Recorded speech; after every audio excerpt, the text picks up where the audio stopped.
Bonsoir, salut tout le monde, ravi de vous retrouver pour les aléas du direct. C'est mercredi, c'est les sorties ciné, mais on va pas forcément en parler aujourd'hui. On en a bien parlé hier, on va plutôt parler de la saison culturelle à l'université, à l'UM1, l'UM2. Vous verrez ça, c'est une nouveauté. Notre invité également sur le plateau, très belle, c'est Miss Héros, qui est sur le plateau de TV Sud. C'est Chloé Descamps, elle a 18 ans, elle est très belle. Bonsoir Chloé. Bonsoir. Bienvenue sur le plateau.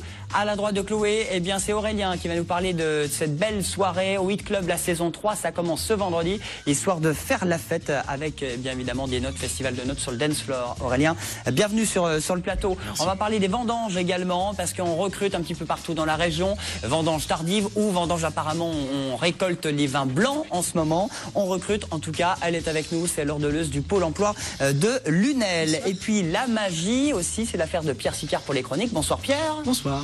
Alors aujourd'hui, un bon petit week-end qui se prépare, qui se profile avec partenariat TV Sud, donc on en parlera tout à l'heure. À tout à l'heure. Et puis Nicolas avec nous pour la chronique mer, Marine Ostrom. Bonsoir Nicolas. Bonsoir Julien. Alors vous êtes allé très loin voyager pendant les vacances. Alors oui, on vous emmène ce soir exceptionnellement aux Bahamas. On n'a pas dit Palavas, mais Bahamas. Oui. Laurence est avec nous aussi, Laurence Patry de Cœur de Livre, pour parler des journées du patrimoine, mais décalées version lecture. On en parlera avec l'association Montpellier-Rennes. Voilà pour le programme, les amis. 30 minutes, c'est parti, top chrono. Chloé avec nous, 18 ans, Héroltès, vous êtes du Pouget, c'est ça? Oui, c'est ça. Beau petit village. Oui. Oui, sans plus. Déjà, elle ne sera pas élue maire du Pouget. Mais déjà, Miss Héros, vous faites 1m71, vous avez été élue il n'y a pas très longtemps. Oui, il n'y a pas longtemps, il n'y a même pas un mois. Et dauphine de Miss Languedoc-Roussillon 4e 2013. dauphine à Miss Languedoc. Ouais. Alors, dauphine, vous avez terminé 2e? 4e. 4e. Alors, quel est votre but maintenant, Chloé? Mais en fait, là, je fais de la pub pour l'année prochaine, pour réussir à être Miss Languedoc. En fait, cette année, j'ai fini 4e dauphine, j'ai pas été élue, donc je vise la place l'année prochaine, en fait. D'accord. Là, il faut essayer d'être dans les 3 premières sur le podium. Il faut être, oui, mais Miss surtout, pour la Miss France. D'accord. Elle a de l'ambition. Hein. Il en faut, hein, de l'ambition. Vous faites une école de stylisme. Oui, à Béziers. À Béziers. Alors là, le but maintenant, c'est quoi? Il faut être qualifié absolument pour participer à... Voilà, c'est en août 2014 Oui, il y a des élections régionales. Et pendant ces élections, en fait, il faut être élu, comme j'ai été Miss Héros, pour après participer à Miss Languedoc. Miss Languedoc, c'est donc en l'été 2014. Et c'est surtout, ce qui est intéressant, c'est que c'est le public qui vote. Oui. Dans le premier tour, le public choisit 5 candidates. Et après, c'est le jury qui départage. Alors, qu'est-ce que vous avez envie de dire pour qu'on vote pour vous? Parce que le but, c'est de la com, hein, c'est de mieux vous connaître. Oui. Le sourire ne suffit pas. Non, c'est sûr. Donc, voilà, j'aimerais vraiment participer à Miss Languedoc. Donc, je suis passionnée par ça depuis que je suis petite. J'adore les défilés, j'adore être photographiée. Et j'ai une page de Facebook d'ailleurs. Ça s'appelle Chloé Descamps Modèle. Et aussi soutien à Chloé Descamps Miss Héros. Donc, si vous voulez voter pour moi. Bon, voilà. Vous êtes déjà dans cet univers où vous êtes déjà à l'école à Béziers, dans la mode, dans le stylisme, ça aide un petit peu. Mais vous allez arriver à faire les deux si vous avez ce titre de Miss Languedoc? Oui, je vais essayer en tout cas. Vos qualités? Dynamique, souriante et avenante. Très bien, bon point. Et les défauts? Il y en a. Aucun défaut? Ah si. Il y en a. Bon, on n'en dira pas plus. Rendez-vous sur la page Facebook pour avoir plein d'amis et surtout pour les prochaines élections. Entre Miss, il y a Miss Montpellier, il y a Miss Littoral, il y a Miss Languedoc. Vous voulez essayer de tout gagner? Oui, enfin non, on ne peut pas tout gagner, mais une fois que j'en ai gagné, après j'ai plus besoin de les faire, jusqu'au mois d'août. Voilà, rendez-vous donc au mois d'août, on suivra ce parcours. Déjà Miss Héros, peut-être Miss Languedoc, ce qui vous permettra d'être qualifié pour, eh bien évidemment, avec Jean-Pierre Foucault, sacrée soirée pour Miss France. Voilà. Ce sera en décembre 2014, donc on a encore le temps. Chloé Descamps, merci beaucoup d'être venue sur ce plateau ce soir pour ce titre et on n'hésite pas à vous demander en ami sur le réseau social. On va continuer avec Muriel pour un autre rendez-vous, la saison culturelle, direction la fac. Muriel Gate, bonsoir. Bonsoir. Alors vous, c'est la saison culturelle. Vous me disiez que c'était nouveau. Qu'est-ce qui est nouveau? Ce qui est nouveau, c'est d'abord l'idée de mettre en commun des actions de culture et de patrimoine scientifique dans nos universités. Donc ça s'inscrit dans une action qui est nouvelle dans la mesure où nos universités fusionnent. On s'inscrit dans un processus de fusion. Et on a pensé que c'était intéressant d'entrer dans ce processus de fusion par la culture, par des actions de culture scientifique et des actions autour du patrimoine historique. Voilà, donc c'est nouveau et on va rendre pérennes ces actions-là. Alors c'est-à-dire concrètement, vous allez ouvrir les facs, les amphis, ou pour les étudiants, pour monsieur tout le monde? Alors pour les étudiants, oui, pour monsieur tout le monde, pour les personnels, pour les collègues, pour l'ensemble finalement des personnels des universités, mais pour tous. Alors ce sont des actions, c'est-à-dire que il va y avoir une série, par exemple, d'expositions. Vous pouvez trouver l'ensemble des éléments dans un petit magazine. Alors je ne sais pas si on a moyen de le voir. Je vous le vois, ouais. voilà, qui s'appelle Mnémosyne. Donc il y a des actions de culture scientifique qui vont se tenir dans des lieux différents, par exemple à Pierre-Vive au moment de la fête de la science, par exemple dans les facultés, ce week-end en particulier, il y a les journées européennes du patrimoine dont vous allez, je crois, discuter tout à l'heure. Laurence va en parler avec nous, mais là c'est directement à la fac. C'est notamment à la fac de médecine, à la fac de pharmacie également.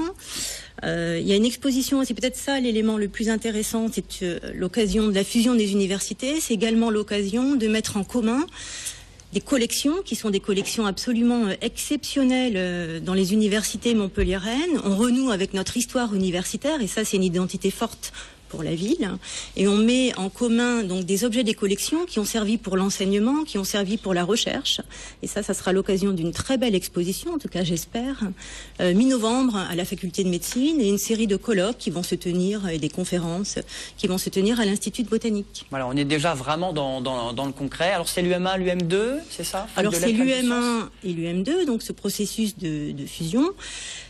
Donc avec un logo nouveau, une appellation nouvelle, donc on rentre dans la nouvelle université de Montpellier, la NUM. Vous verrez sur le petit dépliant, donc Mnémosyne, qui est la déesse de la mémoire, notre nouveau logo, donc la NUM, la nouvelle université de Montpellier.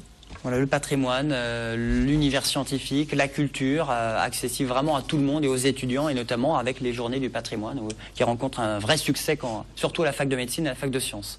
Absolument. Des fois, il y a des heures d'attente pour voir tout ça, ou le jardin des plantes qui a... le jardin des plantes, donc j'invite tout le monde à aller se promener dans le jardin des plantes. Et le jardin est ouvert fréquemment. On a l'occasion d'avoir des visites guidées, par exemple, et d'aller un peu plus loin à la faculté de médecine, encore un peu plus loin en pharmacie, par exemple. Venez en sciences, voilà.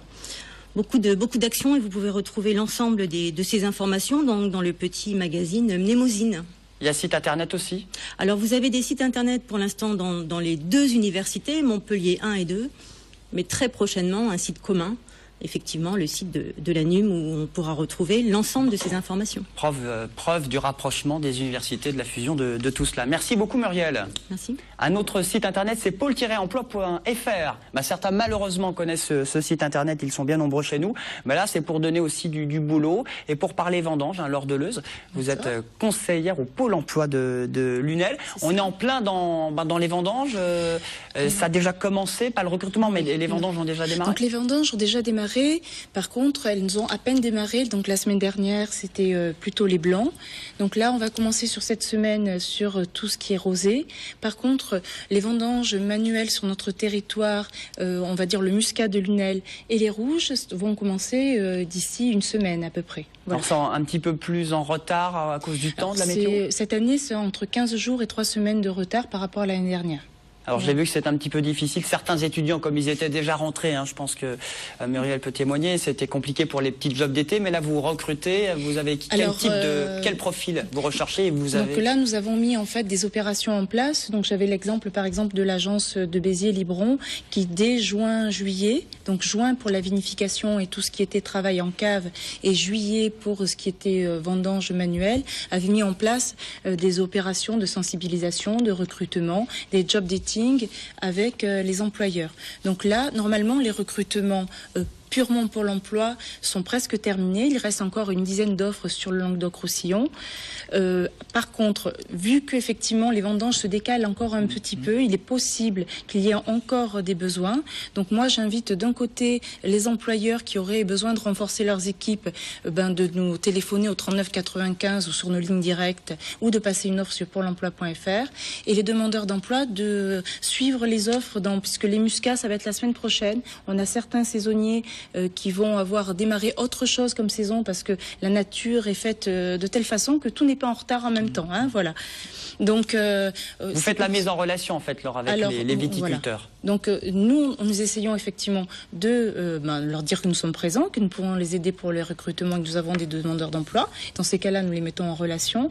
Par contre, quand nous n'avons pas d'offres, nous suivons quand même nos demandeurs d'emploi et nous leur demandons de se présenter directement auprès des établissements, puisque effectivement, on voit bien quand même qu'une grosse partie des offres manuelles, c'est d'abord du familial, du réseau, une partie de saisonniers récurrents, qui sont là tous les ans et puis qui vont faire après la taille, les pamprages, ou en fait plutôt les pamprages avant les vendanges et ensuite effectivement la taille, le nettoyage des vignes. Et là en ce moment c'est quoi? C'est coupeur, c'est porteur? Là on a été sur des blancs et des rosés plutôt à la machine. Donc là c'était plutôt dans les caves. Par contre les coupeurs ça va être à partir de la semaine prochaine. Voilà, qui vont démarrer. Rendez-vous sur le site pôle emploi.fr. On vous appelle l'ordeleuse dans tous les pôles emploi de la région et notamment Pézenas, Lunel, Béziers et Montpellier. C'est des CDD, c'est payé combien? Alors ce sont des CDD, tout dépend du poste. Ce sont des CDD de 20 jours à 2 mois. Selon les endroits. Donc pour un coupeur classique, c'est 8,43 € plus 2,19 € de panier par jour. Ce qui fait, tu as la calculette, Pierre, non? Ça fait une dizaine d'euros. Voilà. Après, vous avez voilà, c'est 2,19 € par jour de plus de panier. Par contre, effectivement, en fonction de la qualification, on peut aller jusqu'à 10,01 € pour les gens qui sont effectivement sur des postes un peu plus qualifiés ou des tractoristes. Eh bien, merci beaucoup, l'ordeleuse. Avis donc à ceux qui recherchent du boulot. Faire les vendanges, c'est une bonne ambiance aussi, la preuve, parce que cette année on recrute un peu moins que d'habitude parce qu'il y a les habitués qui reviennent tellement que l'ambiance est plutôt sympathique. On enchaîne avec la chronique magie sur TV Sud.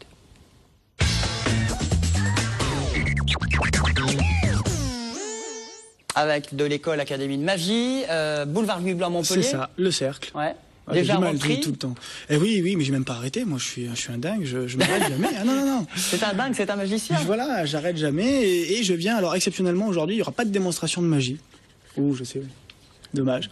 Mais non, parce que je suis là pour vous parler du grand week-end All-Star qu'on fait le dernier week-end de septembre. Donc notez bien la date, c'est le vendredi 27. Alors c'est le jeudi 26, voilà. Vendredi 27 et samedi 28. Ah oui. Et on rajoute même le 29 pour les magiciens qui officient déjà. Mais on fait la soirée, on bosse quand tous les jours? Attends, j'explique. Simple. J'explique. Le jeudi 26, on a une grande soirée, une scène ouverte au théâtre de la Chocolaterie. Voilà, c'est à 20h30, ça coûte 15 € l'entrée, 12 € sur les préventes. Et là, pendant 2 heures, on aura des magiciens pros, des magiciens amateurs qui viennent de toute la France, qui viennent vous régaler. Voilà, il y aura de l'humour, il y aura de la magie, il y aura de l'évasion, il y aura du mentalisme, il y aura plein de choses. Ça va être assez sympathique. Le lendemain, et c'est là que je viens vous embêter, qu'on est en partenariat avec TV Sud, puisque le lendemain, directement à 20h50, il me semble, sur TV Sud, on va faire exactement la même soirée qu'on avait fait l'année dernière, le All Star Magic. Donc cette fois-année 2013. On était beau là, il y a déjà un an. On était jeunes. Bah oui. Donc à nouveau, on le présentera ensemble, j'espère, si tout va bien. Tout roule. Et il n'y a pas de raison. Et donc voilà, donc là vous aurez 7 magiciens qui viennent également de toute la France, qui s'affronteront pour gagner le concours All-Star Magique, ici même, dans ces locaux. Concours national avec la démo, le public et surtout la voilà, d'ailleurs, je le dis, autant on peut s'inscrire et venir à la scène ouverte, autant on peut s'inscrire aussi pour venir assister à l'émission le vendredi après-midi pendant l'enregistrement. Voilà. Et le samedi, outre les conférences qu'on va organiser toute la journée qui sont pour les magiciens, on aura le soir une soirée de gala qui va se passer au restaurant Le Grand Arbre. Ça se passe, c'est au château de Bionne, restaurant Le Grand Arbre. Très très bon restaurant. Pour l'avoir testé personnellement, c'est très très bon. Et là, ce soir-là, on aura 3 des meilleurs magiciens européens qui seront là pour animer les tables et 6 compétiteurs qui viennent également un peu de toute la France, mais cette fois-ci en magie close-up, magie de proximité. Bon, rendez-vous sur le site internet, sur Facebook. www.lecercle-magie.com. Voilà, et 09 54 43 33 77, c'est le numéro de téléphone pour les réservations. Cercle de magie à Montpellier, boulevard Louis Blanc pour... Toujours, on n'a pas bougé, boulevard Louis Blanc. Avec notre ami Pierre Sicard. Pierre, vous restez là, on va parler des journées du patrimoine. Qu'est-ce que vous faites ce week-end ? Ce week-end, je pense que je vais aux Journées du patrimoine. Très bien. Et Laurence Patry est là. Laurence qui a la solution, l'association Cœur de Livre. Alors les Journées du patrimoine, on connaît le concept. Vous, c'est un concept encore plus sympathique et c'est encore plus décalé parce qu'il y a des lectures dans des lieux qui sont, on le disait tout à l'heure, comme à la fac ou des lieux qui restent quand même inaccessibles. Oui, tout à fait. C'est la 2e édition en fait d'Au Cœur des Lectures. Donc l'association Cœur de Livre est là pour promouvoir le livre et la lecture sur la ville de Montpellier et organiser des événements littéraires. Et on avait très envie de s'associer aux Journées du patrimoine pour permettre au public de découvrir à la fois les lieux et les textes d'une manière un peu différente. Donc l'an dernier, nous avions proposé 3 moments de lecture, dont un moment au Jardin des Plantes et à la Faculté de Médecine, dans la très belle salle des actes. Je ne sais pas si Muriel y était. Absolument, oui, j'ai profité de ça. Voilà, et cette année, nous proposons 7 moments, 7 lectures dans 7 lieux différents. Nous commençons à l'hôtel Jacques-Cœur avec une lecture d'écrivains du fin 19e, début 20e siècle. Ensuite, nous irons dans les très beaux jardins de la Drac pour la lecture d'un pamphlet de Victor Hugo, parce qu'il faut savoir que c'est le centenaire de la loi sur le patrimoine, et Victor Hugo avait écrit un texte en 1825 pour alerter déjà le public et les collectivités de la destruction du patrimoine historique français. Voilà, donc c'est ce texte-là qui sera lu dans les très beaux jardins de la Drac. Il y aura également une lecture d'extraits du livre 10 des Confessions de Saint-Augustin dans le réfectoire du couvent des Dominicains, donc qui est un lieu qui n'est habituellement pas accessible au public. Donc des textes en rapport avec les lieux. Hein, textes en rapport avec les lieux, tout à fait. On proposera également aux enfants une visite des lieux médiévaux de Montpellier entrecoupée de lectures, toujours le samedi après-midi. Donc ça, c'est pour le samedi. Et puis le dimanche, en fin de matinée, dans la cour de la Panacée, qui était d'ailleurs l'ancienne faculté de pharmacie et première faculté de médecine. Inaugurée il n'y a pas très longtemps. Tout à fait. Nous allons proposer la lecture d'extrait d'un roman historique qui se passe à Montpellier en 1556. Le héros doit devenir médecin mais rêve de devenir cuisinier. Et à la fin de la lecture, le restaurant de la Panacée va proposer un brunch avec les recettes du livre. Voilà, donc, ça c'est sympa. Lecture, brunch, visite de la Panacée, c'est la totale. Voilà. Hein, Nicolas, vous connaissiez la Panacée? Absolument pas, mais je crois que j'ai très envie d'aller voir ça. Et surtout le brunch. Alors, c'est nous avons vu les recettes du brunch. Je peux vous dire qu'effectivement, ça fait très envie et que moi, en tout cas, je sais où je serai après la lecture. Ah bah voilà. Et puis, nous avons après, en début d'après-midi, dans la cour vient du musée Fabre, un texte qui vient de sortir, qui s'appelle La Clairefontaine de David Bosc, qui retrace les dernières années de vie de Gustave Courbet en Suisse. Et il se trouve d'ailleurs que ce texte vient d'être sélectionné pour plusieurs grands prix, dont le prix Goncourt. Il est dans la première liste du Goncourt. Donc, nous avons eu du nez. Et en fin de journée, nous emmenons au quartier des Beaux-Arts. Je ne sais pas si vous connaissez ce lieu, c'est l'enclos Saint-François, qui est un lieu absolument extraordinaire dans Montpellier, que les Montpelliérains ne connaissent pas parce que c'est fermé habituellement. Il y a un jardin magnifique, une chapelle construite par l'abbé Prévost qui est très belle aussi, et donc lecture de l'enclos de Frédéric-Jacques Temple en présence de Frédéric-Jacques Temple. Ça fait donc 7 lieux si on est bon en maths. Ça fait 6 lieux et une visite guidée pour les enfants. Alors, est-ce qu'il faut réserver ou on se rend sur place? J'imagine pour le brunch, il faut réserver. Alors, pour le brunch, il vaut mieux réserver pour être sûr d'avoir une place pour déjeuner. 14 €, 11h30 dimanche. Oui, le brunch, hein, mais les lectures, elles sont gratuites. Il y a 2 lieux qui demandent un droit d'accès. C'est le cas de l'hôtel du Palais Jacques-Cœur et de l'enclos Saint-François. Voilà, mais les lectures en elles-mêmes sont gratuites. Voilà, journée européenne du patrimoine avec l'association Cœur de Livre. Merci beaucoup Laurence. Et pour tous les horaires, je vous invite à aller sur notre site www.coeurdelivre.fr. Chronique Mère, tout de suite sur TV Sud.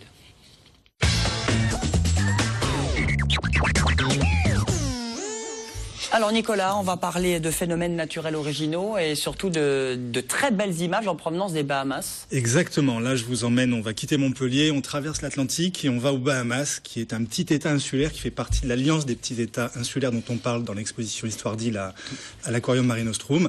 Voilà, c'est la plongée souterraine dans des décors fabuleux. Stalactites quand ça tombe et stalagmites quand ça monte. On se rappelle à l'école. Voilà, ce sont des images que nous ont ramenées, que nous a ramené Gilles Di-Raimondo, qui est un fournisseur d'images pour cette chronique mère depuis le début. Et l'on voit cette plongée, ça se passe dans ce qu'on appelle les trous bleus, qui sont des gouffres qui se forment naturellement par l'érosion sur des terrains calcaires, un petit peu comme on peut voir sur la région de Montpellier avec les grottes des Demoiselles ou la grotte de Clamousse par exemple. Il faut imaginer que ces grottes soient inondées, et là on plonge dedans. Vu du ciel, ces trous bleus ressemblent à des petites taches bleues perdues dans la forêt. Je vous invite à taper trous bleus sur votre navigateur internet, vous allez voir les images, elles sont extraordinaires. Et là on voit ce fameux trou bleu qui s'appelle Stargate, la porte des étoiles, qui se trouve sur l'île d'Andros, aux Bahamas, et qui, par la suite de la montée, de la baisse des eaux, se retrouvent vides, pleins, vides. Et c'est pour ça que l'on voit ces stalactites qui sont immergées. Ça veut dire que le niveau de la mer a monté et a emprisonné ce décor fabuleux.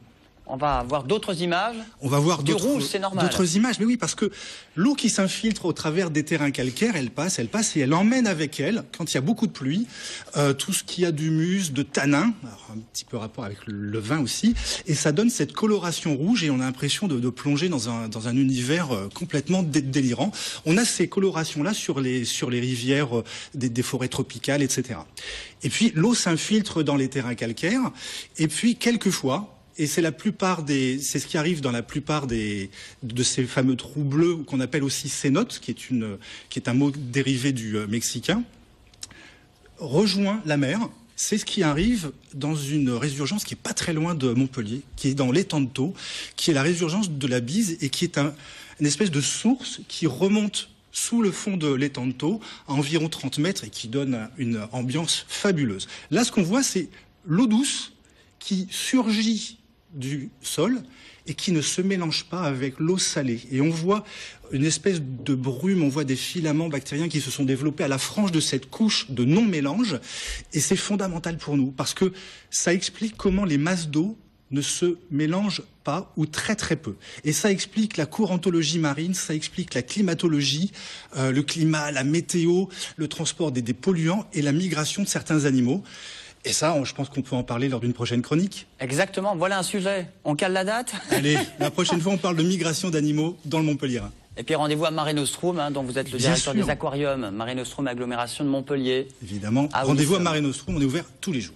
Merci beaucoup Nicolas. Pas de RTT pour vous, non? Pas de vacances? Si, de très très bonnes vacances en famille. Je suis allé du côté des épis de Palavas, où les petits poissons qui se sont développés pendant le printemps sont magnifiques, des corbes exceptionnelles. Voilà, et par exemple. fini les vacances pour la majorité des gens. C'est-à-dire que même pendant les vacances, ils s'arrêtent jamais. En fait. Oui, ça s'arrête jamais. C'est pareil. Non, j'arrête jamais. Même en vacances, L'utile il et va y avoir des l'agréable, on poissons. prend du plaisir. Évidemment.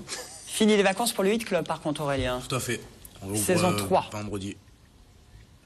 Alors vous aviez fait sur des plages privées. On a fait 2 soirées cet été sur la Carré-Mer. À Villeneuve-les-Maglones, ouais. Voilà, tout à fait. Et on rattaque vendredi et samedi. Alors 3e saison de cette boîte bien connue maintenant à Montpellier. Le Hit Club, c'est l'opening, ça commence vendredi? Oui. Donc vendredi, c'est les résidents, Flowfly et Alex Evander, donc c'est hip-hop R&B. Et le samedi, c'est Nico De Andrea et Sandy, c'est house électronique. Bon, alors c'est différents univers. À chaque fois, vous thématisez vos soirées, vous allez C'est continuer 2 à le soirs faire? qui sont totalement différents. Voilà, totalement différents. La clientèle, la musique et l'ambiance. Alors Flowfly, il vient de New York? Tout à fait. Ouais. C'est un ami à nous qui est français, qui habite sur New York, donc il descend 1 fois par mois justement pour venir chez nous, quoi. C'est votre ami? C'est un ami. C'est mon ami, Flowfly.